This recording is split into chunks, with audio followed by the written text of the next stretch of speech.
60 साल पहले समय था 1962 का और उस लड़ाई में जिसे शहीद माना, यहाँ तक कि उनके परिवार वालों को भी मौत की खबर दे दी थी। उस जांबाज की पत्नी विधवा की तरह जी रही थी, मगर अचानक एक दिन ऐसी खबर आई जिस पर किसी को भी यकीन नहीं हुआ था। साल 1962 बॉर्डर पर चीन लगातार घुसपैठ कर रहा था। छोटी आंखों वाले इन चीनियों ने रातों रात बॉर्डर के आसपास सेना की एक बस्ती बना डाली। जब तक भारत को पता चलता तब तक सेना का एक बड़ा हुजूम बॉर्डर के उस पार बैठा था। अब तक तो हिंदी चीनी भाई भाई का नारा लगा रहे थे, मगर नापाक चीन असल में आस्तीन का सांप निकला। नमस्कार दोस्तों, आप सबका फिर से एक नए वीडियो पे स्वागत है। आशा करता हूं कि आप लोग बहुत ही अच्छे होंगे। फिर से आ गया हूं एक नया वीडियो लेकर। इस वीडियो में आप लोग को दिखाने वाला हूं मेजर थापा की कहानी। जब भारत और चीन के बीच में 1962 में युद्ध हुआ था, किस तरीके से मेजर थापा ने चीनी सैनिकों को मुंहतोड़ जवाब दिया था, आप लोग को इस वीडियो में दिखाने वाला हूं। किस तरीके से मेजर थापा ने हार नहीं माना था, अपने सैनिकों के साथ चीन से लगातार मुकाबला करते रहे, लेकिन किस तरीके से मेजर थापा को चीन के सैनिकों ने उनको बंदी बना लिया था, गिरफ्तार कर लिया था, लेकिन उनसे बहुत सारे सवाल पूछे थे अपने देश के बारे में। लेकिन मेजर थापा एक बहादुर जवान थे जिन्होंने उनके अपने भारत के खिलाफ कुछ भी जवाब नहीं दिया।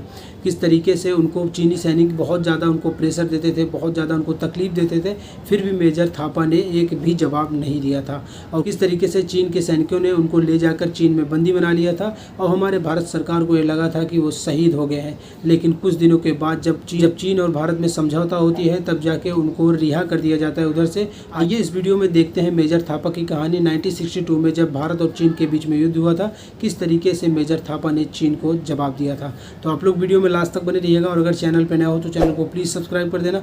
और ये वीडियो जहाँ से मैंने लिया है उस चैनल का नाम है यूनिक डिस्कवरी, तो आप लोग जाकर के चैनल को प्लीज़ सब्सक्राइब कर देना। इस वीडियो का लिंक आप लोग को डिस्क्रिप्शन में मिल जाएगा और इस वीडियो का पूरा क्रेडिट उन्हीं को जाता है। तो चलिए शुरू करते हैं। 60 साल पहले समय था 1962 का और उस लड़ाई में जिसे शहीद माना, यहाँ तक कि उनके परिवार वालों को भी मौत की खबर दे दी थी। उस जांबाज की पत्नी विधवा की तरह जी रही थी, मगर अचानक एक दिन ऐसी खबर आई जिस पर किसी को भी यकीन नहीं हुआ था। साल 1962 बॉर्डर पर चीन लगातार घुसपैठ कर रहा था। छोटी आंखों वाले इन चीनियों ने रातों रात बॉर्डर के आसपास सेना की एक बस्ती बना डाली। जब तक भारत को पता चलता तब तक सेना का एक बड़ा हुजूम बॉर्डर के उस पार बैठा था।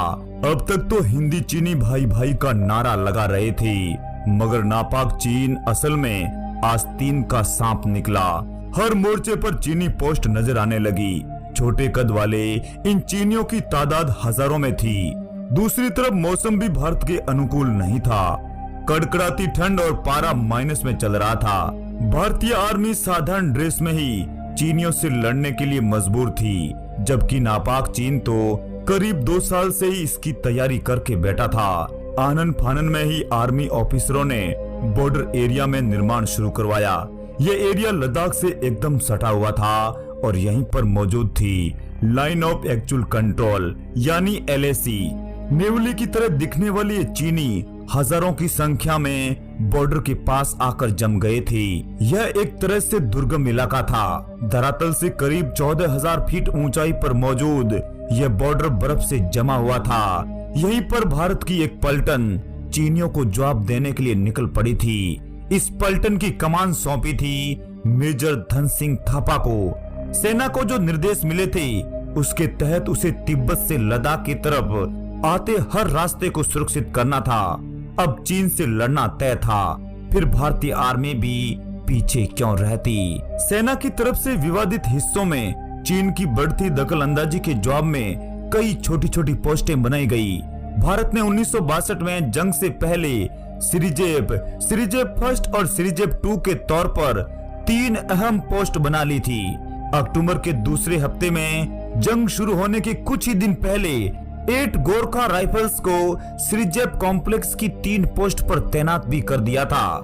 सितंबर 1962 में चीन की सेना ने इस सिरिजेप कॉम्प्लेक्स को घेर लिया।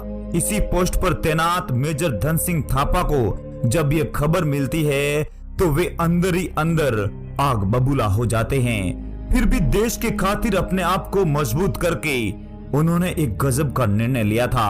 असल में पोस्ट सिरजे फर्स्ट को मेजर धन सिंह थापा कमांड कर रहे थे और उनके पास करीब 30 जवानों की एक टुकड़ी थी। मगर अचानक उन्हें खबर मिली कि उनकी बेटी की मौत हो गई है और फिर उन्हें घर जाने की छुट्टी भी मिल गई थी। मगर एक तरफ देश खतरे में था तो दूसरी तरफ अपने कलेजे का टुकड़ा सदा सदा के लिए उनसे दूर हो गया था। उनकी जगह पर एक ऑफिसर को तैनाती के लिए ले भेजा गया।